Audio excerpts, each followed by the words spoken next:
RPC, and today you can call me Chef Jordan. We are in my kitchen, and I thought it would be super fun to kick off summer with a special dessert that we can make together. So today we're making, guess, brownies, one of my favorite desserts ever. You know I love chocolate. So I'm gonna take you along with me. I'm gonna teach you about a new Bible story. We're gonna make brownies together. We have a brand new memory verse, and it's time to celebrate because I think that almost everybody is finished with school now. Woohoo! Okay, so the first thing we're gonna do is get all of our ingredients together. So brownies have cocoa powder because they're chocolatey, and they have flour and sugar and baking soda, and I already put all of those things into a bowl right here. Check it out, okay? And we also have to add an egg. I can't pick this up because I'll spill it, but I'll show you in a second, I promise. I've measured oil and water, and the secret ingredients to make extra yummy brownies is to add extra chocolate chips. So we're gonna do this together. Ready, set, go.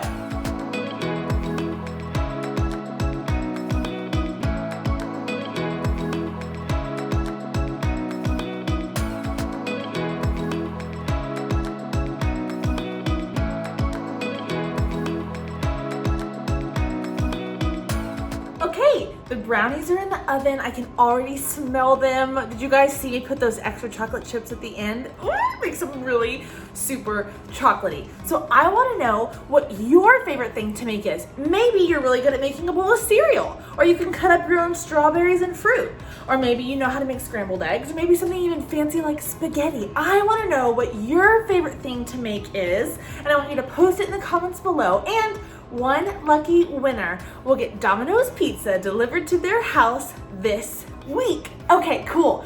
So guess what? Remember I told you we have a new Bible story, a new memory verse. We got a lot to cover. I want to start with our memory verse, and it's all about faith. And faith is being sure of what we hope for. It's being sure of what we cannot see. And that's our memory verse from the book of Hebrews in the Bible. So here's how it starts. Faith is being sure. So we're going to go like this. Point to our head like we know it's for sure. Faith is being sure of what we hope for. Put your hands on your heart. It's being sure of what we cannot see. Hebrews 11:1. Okay, here we go. Let's try it again. Faith is being sure of what we hope for. It is being sure of what we cannot see. Hebrews 11:1. Good job. Okay, so we're gonna practice that for the next couple weeks, but the point is that it's a reminder to us from the Bible, a true reminder about how important faith is, and that faith is believing even when we can't see something. And in the Bible, hundreds and thousands of years ago, there's been lots of stories where God has asked people to believe something even when they weren't positive with their own eyeballs that it was true or that it was really gonna happen. That's faith. They were trusting God. And so in our Bible story today, we're gonna hear about a couple special people and a couple special examples of when that happened. Check it out. I have loved you from the start.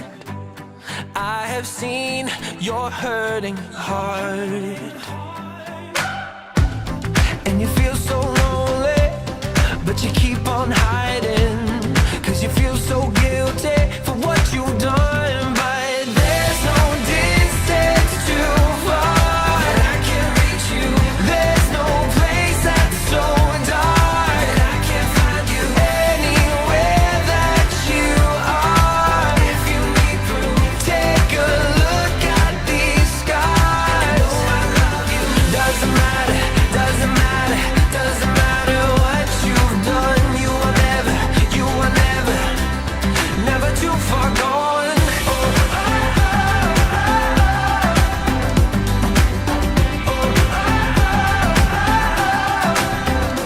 You have run down every road, and you've lost your way back home, and you feel so dirty. You know you're unworthy, feeling undeserving of any love. But there's no distance too far that I can't reach you. There's no place that's so dark that I can't find you. Anywhere that you are, if you need proof, take a look at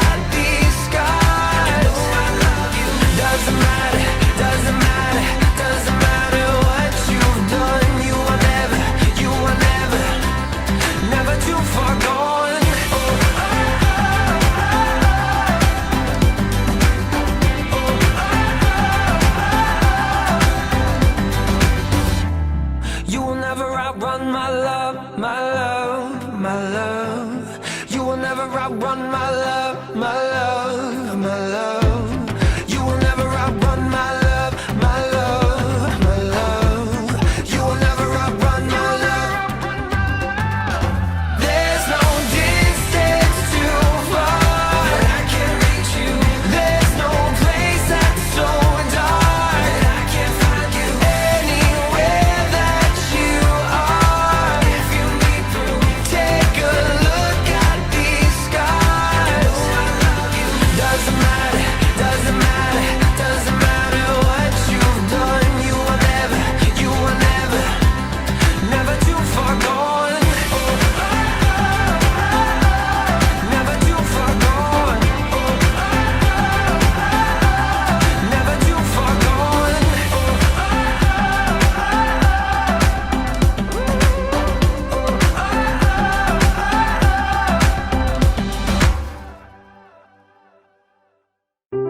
The Bible.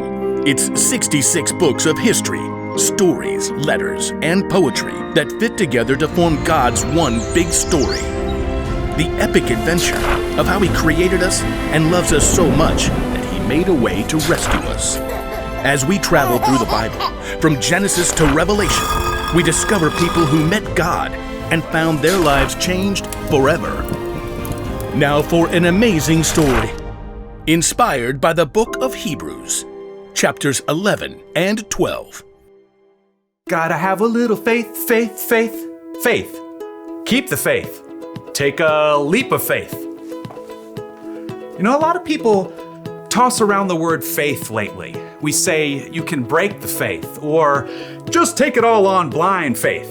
But true faith isn't blind at all.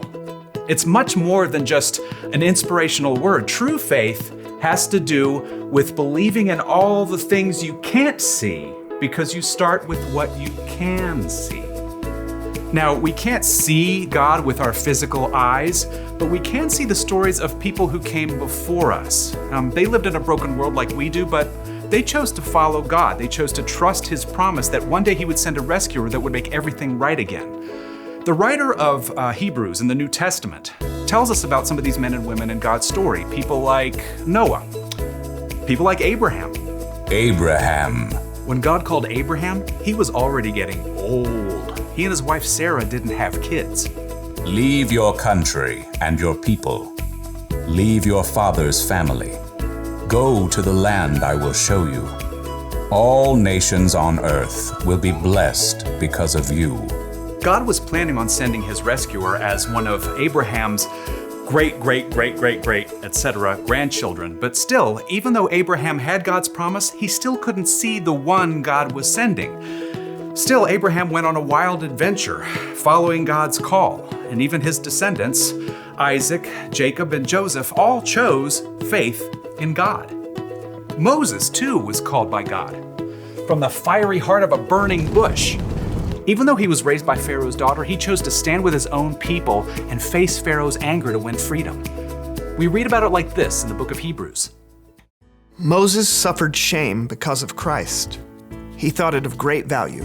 See, when you check out Hebrews, you discover this huge list of people who followed God by faith, so many that the writer just stops trying to list all of them. Oh, but we can't forget Israel's most important king, David.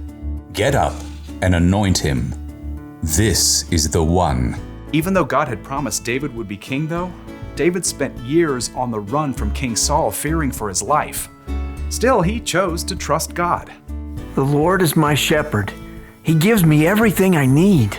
Now, none of these people in the Old Testament could see with their eyes how God was going to save His people, but they could see how He was working in their lives, how their needs were being met. So they chose to believe in His greater plan. They chose faith. Faith is being sure of what we hope for. It is being sure of what we do not see. That is what the people of long ago were praised for. Now, here's where the story turns. In Hebrews, we discover that none of those people in the Old Testament received what God had promised here on earth. That's because God had planned something better for us, so they would only be made perfect together with us.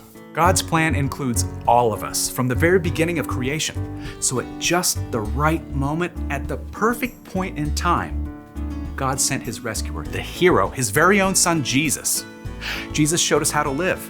He showed us what God was like, and he told us the most important thing. If you love one another, everyone will know you are my disciples. Love God, love others. It's the heart of the whole story. But then, Jesus was killed, and his friends thought the story was finished. Period. Dot. The end. Until God raised him back to life.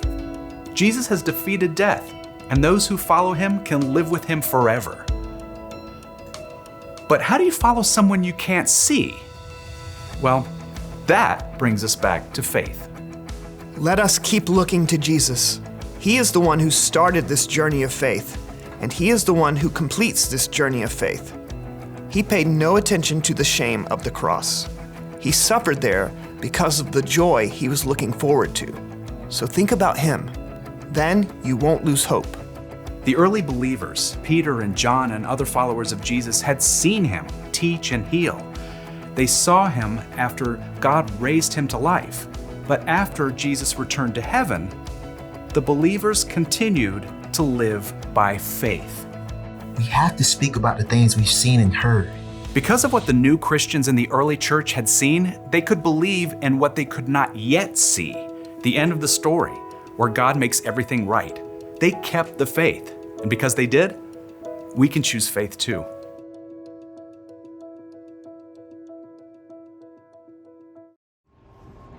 Pretty awesome, right? And just like those people, just like, for example, Abraham, we can trust God and know that he has a plan for us, and that when we focus on him, everything's gonna be okay. So guess what? I have some small group leaders that are so excited to say hi to you. I get to talk to them during the week, and I can't tell you guys how much they miss you. They miss sitting at your table and playing games with you like foosball and basketball and making bracelets. They miss you so much. And so a few of them wanted to say hi. So say hi to your small group leaders and then stand up for worship time, and then I'll see you back at the very end. Hi friends, it's Miss Amanda from RPC. I hope everybody's staying healthy and well and safe, and I miss you all so much. I can't wait to kick off the summer. I wish everyone a great summer, and I hope to see you all soon. Bye. Hi guys, it's Miss Patty from RPC. I really miss seeing you every Sunday and can't wait until we can get back together. In the meantime, stay safe. Have a great summer. Bye. All right, we did it. Another awesome church service from home. I had so much fun with you guys. I will tell you how the brownies come out. Don't forget to put in the comments below something that you like to make at home, or maybe so that you help mom or dad make at home. I want to know, and I want to see who's going to be the lucky winner. So before we leave today, I have a question for you. This is a great time to go grab mom or dad or an older brother and sister, sit down with them, and think about this question. What are some things that you believe in that you can't see, right? Just like in the story, when we had to have faith, we still have to have faith to trust in things even when we can't see them, right? I think that's a really good question to ask mom or dad. So I want to close in prayer for us. You guys have fun talking, and I can't wait to see you soon. Fold your hands and bow your heads with me. Dear God, thank you so much for giving us faith, for knowing that we can trust you no matter what, that you have a special plan for our life, and it's going to be awesome. We love you so much. Amen. Bye.